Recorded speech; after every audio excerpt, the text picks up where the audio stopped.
how to fix WhatsApp download failed issue. Hello guys, so in today's short tutorial or this short video, I'm gonna show you how to fix this problem easily and fast. First thing guys is open the settings on your phone and then go to the apps.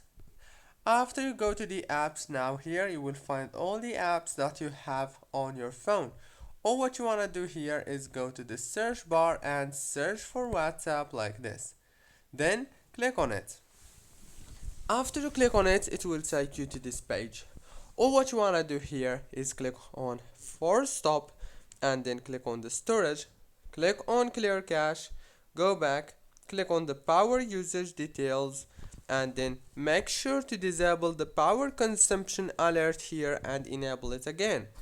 After that, you have to restart your phone and reopen WhatsApp. Don't forget to like, subscribe. Thank you for watching this tutorial.